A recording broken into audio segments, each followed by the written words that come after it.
नमस्कार दोस्तों, आपका हमारे चैनल वी इंस्पायर्ड में स्वागत है। एक बार एक बहुत ही दुखी व्यक्ति एक महात्मा के पास आकर कहता है, मैं अपने जीवन से बहुत दुखी हूँ। मैं अपनी बीवी, बच्चों और अपने परिवार को भी खुश नहीं रख सकता। मैं अपने लिए कुछ भी नहीं कर पा रहा हूँ। कभी कभी तो मुझे अपनी ज़िंदगी को ख़त्म कर देने के भी ख्याल आते हैं। आप इतनी साधनाएं करते हैं, इतनी तपस्या करते हैं, क्या आप मुझे कोई ऐसा मार्ग बता सकते हैं जिससे मैं अपने बुरे वक्त से बाहर आ सकूं? मेरा बहुत बुरा समय चल रहा है। 2 वक्त की रोटी का इंतजाम करना भी मेरे लिए बहुत मुश्किल हो गया है। अब आप ही बताइए कि ऐसे वक्त में मैं जिंदा रहूं तो कैसे रहूं? कैसे अपने परिवार को खुश रखूं? कृपया करके कोई साधारण सा तरीका बताने की अनुकंपा करें ताकि मैं आसानी से समझ सकूं, क्योंकि मैं बहुत पढ़ा लिखा नहीं हूँ। अगर आप बड़ी बड़ी ज्ञान की बातें करेंगे तो शायद मैं कभी समझ भी न पाऊंगा। ये सुनकर महात्मा ने मुस्कुराते हुए कहा कि तुम एक काम कर सकते हो। उसने सामने की तरफ इशारा करते हुए कहा कि उस ऊंची पहाड़ी पर एक मंदिर है और उस मंदिर के पास चींटियों का एक घर है जहाँ पर हजारों चींटियाँ रहती हैं। तुम्हें सुनने में बड़ा अजीब लगेगा, लेकिन वो चींटियां उस मंदिर की जमीन को खराब कर देती हैं। उस मिट्टी की उपजाऊ शक्ति को वो खत्म कर देती हैं, जिसके कारण वहां पर कोई भी पेड़ या कोई भी घास पनप नहीं पाती है। तुम मेरा एक काम करो, उसके बाद मैं तुम्हें तुम्हारे सवालों के जवाब दूंगा। तुम 7 दिन तक रोज उस पहाड़ी पर जाओ और उस चींटियां के घर को तहस नहस कर दो, उसको तोड़ दो। जब भी तुम्हें कोई चींटियों का घर दिखे मंदिर के पास तो उसे वहीं पे तहस नहस कर देना। लेकिन याद रहे, घर को तोड़ने में कोई भी चींटी मरनी नहीं चाहिए। इस बात को समझने का प्रयास करते हुए वो युवक वहां से चला गया। शायद उसको कुछ समझ में नहीं आया था कि महात्मा जी ऐसा क्यों करवा रहे हैं। वो तो उन चींटियों पर अन्याय कर रहे हैं, उनका घर तोड़वा रहे हैं, उन्हें नुकसान पहुंचा रहे हैं। आखिर कौन महात्मा ऐसा करेगा? लेकिन फिर भी उस महात्मा की बात मानते हुए वो अगले दिन से ही पहाड़ी पर जाना शुरू कर देता है। जब वो पहले दिन पहाड़ी पर पहुंचता है तो देखता है कि बहुत सारी चींटियां अपना खाना जुटाने में लगी हुई हैं। सारी चींटियां कतार से चल रही थी और अनाज के छोटे छोटे कण उठाकर अपने घर में जमा करती जा रही थी। ये देखकर पहले तो उस युवक का मन कमजोर पड़ गया। उसने सोचा कि ये इतनी मेहनत करके अपना घर भर रही हैं और मैं इनके घर को तबाह कर दूंगा तो इनको कितना बुरा लगेगा। लेकिन फिर उसने उस महात्मा की बात याद करते हुए उस घर को तोड़ना शुरू कर दिया। जल्दी ही चींटियों में हाहाकार मच गया। वो इधर उधर दौड़ने लगी। अभी तक तो जो कतार में चल रही थी अब वो बिखर गई और इधर उधर अपनी जान बचाने के लिए भागने लगी। थोड़ी देर में घर टूट गया और सारी चींटियां इधर उधर छुपने के लिए भाग चुकी थीं। ये करने के बाद वो युवक दुखी मन से वापस अपने घर पर लौट आया। उसका मन परेशान था, दुखी था, पश्चाताप से भरा हुआ था। फिर उसने अपने बिस्तर में रात में लेटे लेटे ही सोचा कि अब तो उन चींटियों का घर तबाह हो चुका है। अब वह वापस जाने से क्या प्रयोजन है? अब क्या फायदा होगा? क्योंकि चींटियों का घर तहस नहस करने के लिए महात्मा जी ने कहा था, जो मैं कर चुका हूँ। लेकिन फिर कुछ सोचकर अगले दिन उसने फिर से जाने का निश्चय किया और अगले दिन सुबह सुबह उठकर वो वापस उसी पहाड़ी पर पहुंच जाता है। पहाड़ी पर पहुंचकर वो उसी जगह पर पहुंचता है जहां पिछली सुबह उसने उस घर को तहस नहस कर दिया था। लेकिन वो ये देखकर चौंक जाता है कि उन चींटियों ने फिर से अपना घर उसी जगह पर बना लिया था और अब वो फिर से अपने घर के लिए सामान इकट्ठा करने में जुटी थीं। उस आदमी को देखकर लगा कि ये चींटियां कितनी मूर्ख हैं। इनको पता है कि कल ही इनका घर इसी जगह पर तबाह किया गया है और उसी जगह पर उन्होंने अपना नया घर भी बना लिया। और ये सोचकर वो आदमी हंसने लगा। लेकिन फिर से महात्मा की बात याद करते हुए उसने उन चींटियों का घर फिर से तबाह करना शुरू कर दिया। फिर से उन चींटियों में हलचल मच गई और थोड़ी देर में वो चींटियां इधर उधर अपनी जान बचाने के लिए भागने लगी। कुछ ही देर में उनका घर फिर से नष्ट हो गया और वो युवक थोड़ा संतोष के भाव से, इस बार तो मैंने अच्छी तरह से उस घर को तबाह कर दिया है, अब तो वो चींटियां यहाँ पर अपना घर बना ही नहीं पाएंगी। इसीलिए जाने से पहले उसने उस घर पर ठंडा पानी भी डाल दिया ताकि चींटियां वहाँ पर अपना घर ना बना सके। और इस तरह अपना कर्म पूरा करके वो युवक फिर से अपने घर लौट आया। आज रात में सोते वक्त फिर से वो इंसान यही सोच रहा था कि क्या महात्मा ये सही काम करवा रहे हैं? क्या किसी का घर तबाह करना किसी सिद्ध पुरुष को शोभा देता है? क्या हो अगर वो महात्मा सिद्ध पुरुष हो ही ना? क्या होगा अगर वो मुझे बेवकूफ़ बना रहे हों? लेकिन फिर उसने निश्चय किया कि मैं अपने काम को पहले पूरा कर लेता हूँ, उसके बाद ही पता चलेगा कि महात्मा मुझसे ऐसा क्यों करवा रहे थे। और यही सोचकर वो रात में सो जाता है। अगले दिन सुबह उठकर वो फिर से उसी पहाड़ी की ओर निकल जाता है। पहाड़ी पर पहुंचकर वो उसी जगह पर पहुंचता है जहां पर उसने उनके घर को तबाह कर दिया था।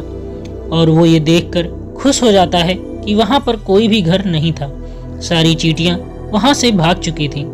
अब उसने सोचा कि अब मेरा रोज रोज आने का क्या प्रयोजन, क्योंकि चींटियां तो अपना घर बदल चुकी हैं और महात्मा जी ने मुझे 7वें दिन आने के लिए कहा था, लेकिन आज तो तीसरा ही दिन है, अब बाकी 4 दिन वापस आने का क्या प्रयोजन। और यही सोचकर उसने निश्चय किया कि यहाँ से वो सीधा उसी महात्मा के पास जाएगा और उनको ये सारी खबर बता देगा। जब वो वापस मुड़कर उस पहाड़ी से उस महात्मा की कुटिया की तरफ जाने लगा तो उसने देखा, अचानक उसकी नज़र एक और घर पर पड़ी जो कि चींटियों का ही बनाया हुआ था। मतलब कि वो घर चींटियों ने ही बनाया था और अब वो चींटियां नए घर में वास कर चुकी थीं। ये नया घर उनके पुराने घर से थोड़ी ही दूरी पर था और जब उसी युवक की नज़र उस घर पर पड़ी तो उसने सोचा कि शायद महात्मा को पता था कि ये चींटियां अपना घर यहाँ से बदलकर किसी दूसरी जगह पर बना लेंगी, इसीलिए उन्होंने मुझे 7वें दिन आने के लिए कहा था। और ये विचार करके वो उसका नया घर भी तोड़ने के लिए पहुँच जाता है। जब वो वहाँ पहुँचा तो चींटियां उसी तरह अपने कार्य में लगी हुई थी। वो अपने लिए खाना इकट्ठा कर रही थी और अपने घर में जमा करती जा रही थी। जो पुराना घर टूटा था वहाँ भी अनाज के कड़ बचे हुए थे और चींटियां वहाँ से भी अनाज इकट्ठा करके वापस अपने नए घर में ले जा रही थी। अब यहाँ पर फिर से युवक का मन थोड़ा कमजोर पड़ गया, क्योंकि वो खुद भी कमजोर था, खुद भी वक्त का मारा हुआ था। इसीलिए उसके मन में उन चींटियों के प्रति दया का भाव उमड़ रहा था। उनके ऊपर उसे दया आ रही थी। वो चाहता था कि उनकी मदद करे, लेकिन वो उल्टा उनको नुकसान पहुंचा रहा था। लेकिन उस महात्मा की बात को याद करते हुए उसने फिर से उस घर को तोड़ने का निश्चय किया और उसने इस बार बड़ी ही सावधानी के साथ बिना किसी चींटी को कोई नुकसान पहुंचाए वो घर तबाह करना शुरू कर देता है। वक्त थोड़ा ज़्यादा लगा, क्योंकि किसी भी चींटी को नुकसान न पहुंचाने की शर्त महात्मा ने पहले ही रखी थी। इसीलिए उसको बड़ी सावधानी के साथ उन घरों को तबाह करना था। लेकिन आखिरकार उसने उस घर को भी तबाह कर दिया और उस घर को तबाह करने के बाद वो बड़े ही दुखी मन से, इस बार वो पहले से भी ज़्यादा दुखी था, क्योंकि उसने उनका नया घर भी तोड़ दिया था। वो उन चींटियों को बसने ही नहीं दे रहा था और वो अब अपने आप को शैतान या दानव समझने लगा था। लेकिन फिर भी उस महात्मा की बात को मानते हुए वो अपने घर पर दुखी मन से वापस आ जाता है। रात में सोने से पहले एक बार फिर उसने सोचा कि मैं कितना बड़ा शैतान हूँ, कितना बड़ा दानव हूँ। पुराना घर तो छोड़ो, मैंने उन चींटियों को कहीं भी बसने के लिए कोई जगह ही नहीं दे रहा। वो चींटियाँ मेरे बारे में क्या सोचती होंगी, वो कितना दुत्कारती होंगी उस परमात्मा को जो मेरे द्वारा ये काम करवा रहा है। लेकिन फिर भी उसने अगले दिन जाने का निश्चय किया और अगले दिन सुबह सुबह वो फिर से वहाँ पर पहुँच जाता है। वो ये देखकर फिर से आश्चर्यचकित रह जाता है कि इस बार चींटियों ने एक और नई जगह पर अपना घर बना लिया था, जो पहले से भी ज़्यादा ऊर्जा के साथ काम कर रही थी।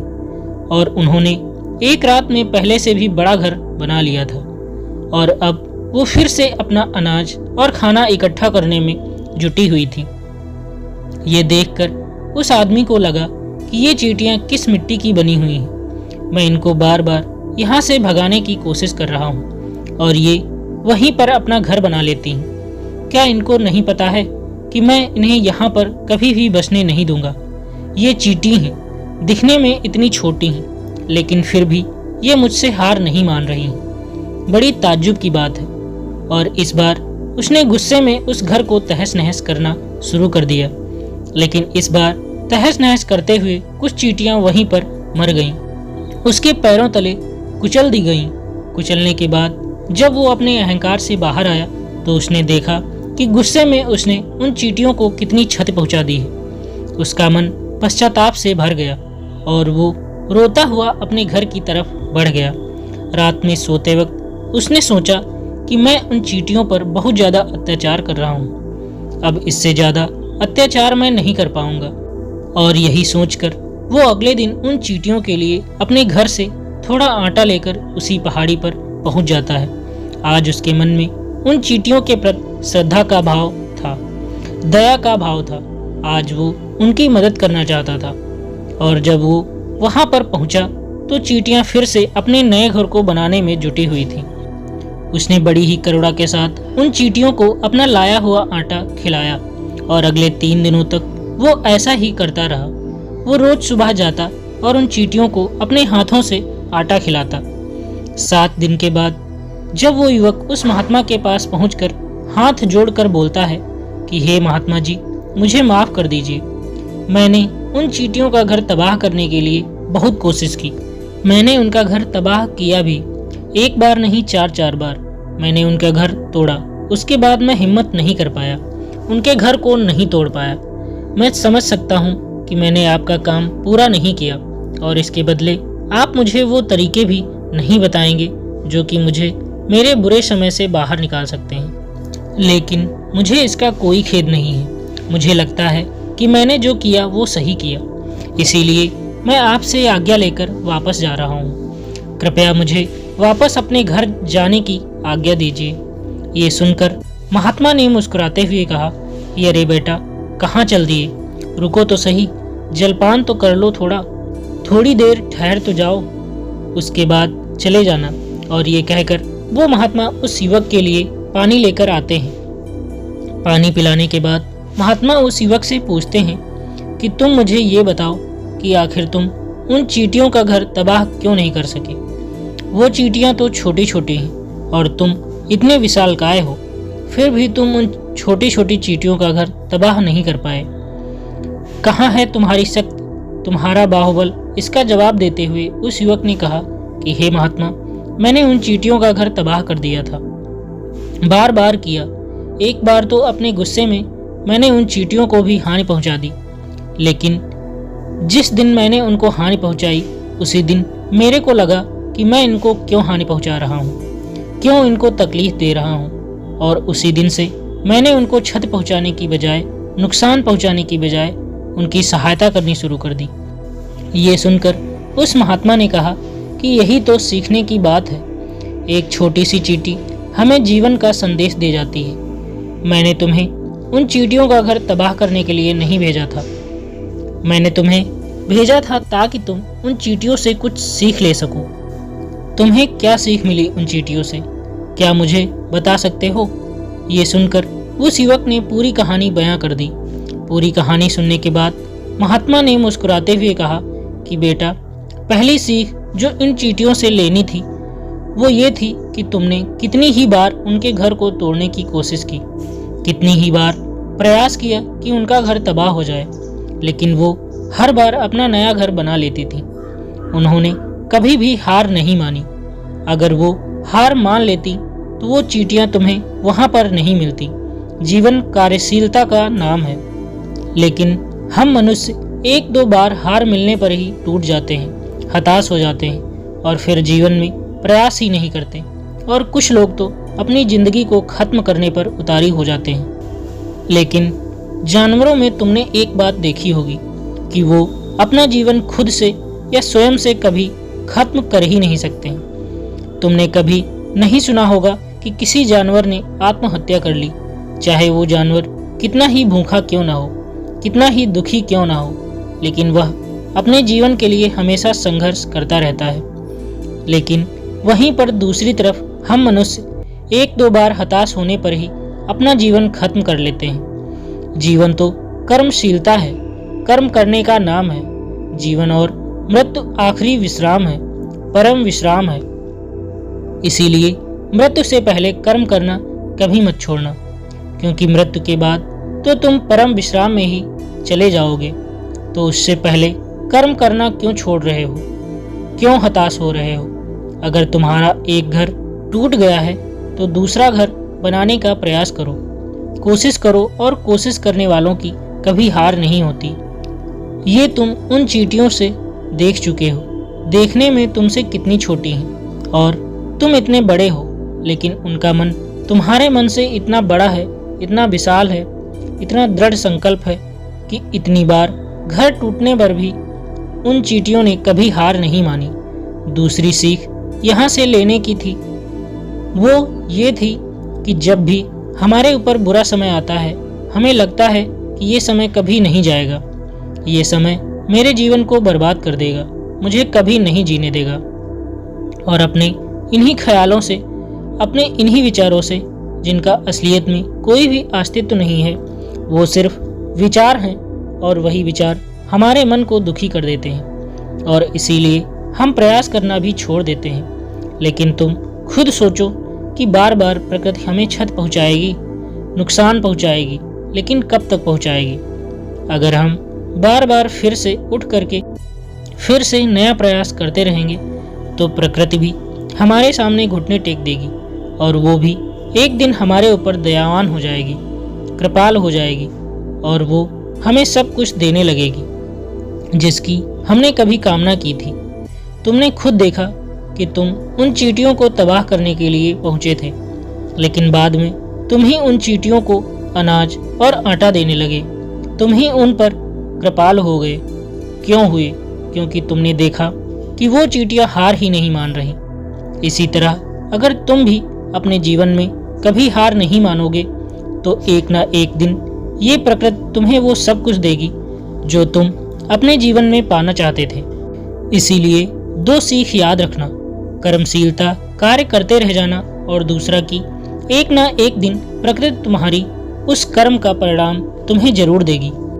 दोस्तों, आज की इस कहानी से हमें उम्मीद है कि आपको एक अच्छी सीख मिली होगी। अगर आपको ये कहानी पसंद आई हो तो अपने दोस्तों के साथ शेयर करें और वीडियो को लाइक करें। अगर हमारे चैनल पे आप नए हैं तो चैनल को सब्सक्राइब करें। धन्यवाद।